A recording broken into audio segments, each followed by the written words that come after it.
Hey everyone, I wanted to come on and just talk quickly about medical records, personnel files, ATIP, and filing a Lab 1070.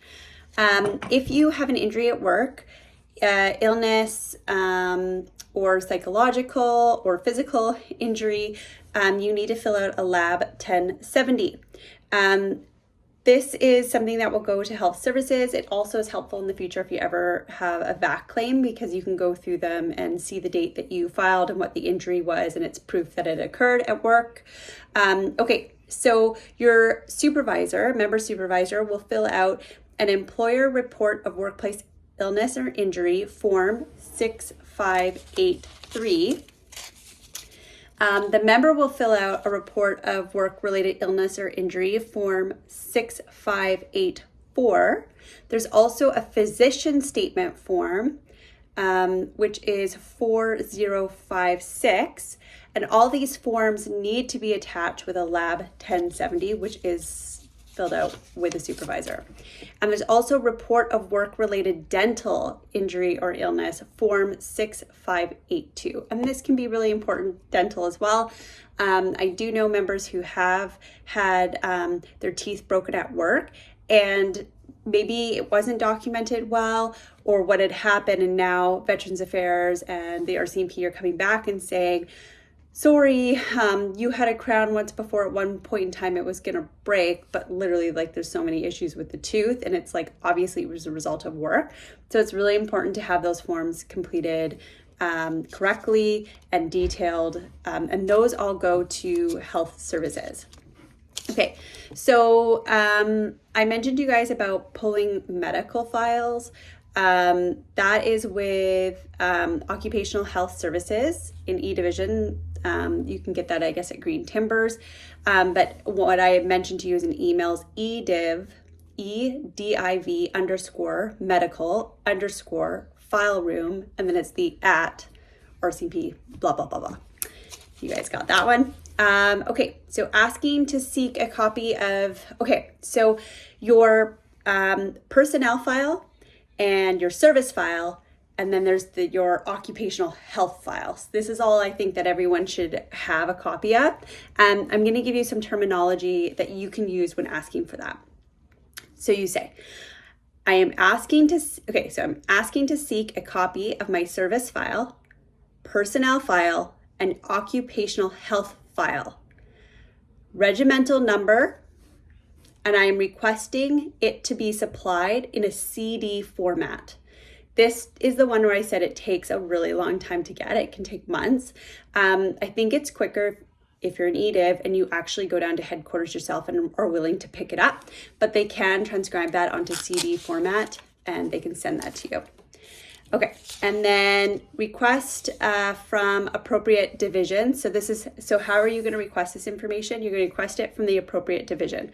So there's Health Service Office, which is abbreviated HSO, or for the other files, Career Development and Resource Office, that is CDRO.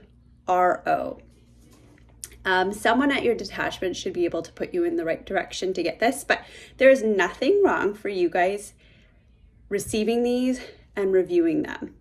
So when I referred to you guys about the medical file, and I gave you that email address, in my personal experience, when I was off medically, or if you have any medical related conditions that are currently ongoing, I would pull that regularly. About once a month, I would send in an email saying, I would like to have the email communication from this date to this date. You can see what the doctors are talking about, if they've had meetings with the office, or if they've been speaking to anyone. You can review what they talked about. All you can see is what they put as their notes, which should be accurate. And you can kind of see what's going on and what the conversations are. I mentioned to you guys before that if you're still working or even actually when you're off, if you're medically off and the detachment wants to talk to health services about you, they have to complete a form and they have to show it to you. And you have to acknowledge it. I think just to show that you've received it. Health services is not allowed to discuss anything about your condition. All health services is allowed to say is if you are approved to be off work medically. So if you're at work, it's very limited what they can talk to the detachment about. And if you're off work, they can only tell the detachment if you are approved to be off or you're not approved. They really shouldn't be seeking any other information or details about you medically. I think it's possible health services might say we're waiting on them to complete some forms. Maybe they're sending you to see a specialist or something. I would caution that they are not even allowed to say what doctor or kind of specialist you're going to see. If you are questioned about this and say you're at work and you have some medical stuff going on and your supervisor wants to know, they are not allowed to ask you.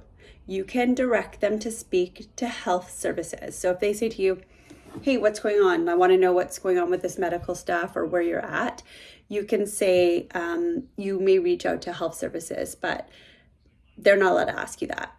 And you do not have to provide that. And health services absolutely should not be providing that. All they're going to say is if you have an approved leave or approved adjustment of hours or shifts, and that's it. That's all they're allowed to know. So which I feel like is going to be shocking for a lot of people, because I feel like people overshare because they feel like they have to, and or they feel uncomfortable that they're being asked. But supervisors should know better. They are not allowed to ask you about your medical information. So please keep that in mind, and I hope you guys found that helpful.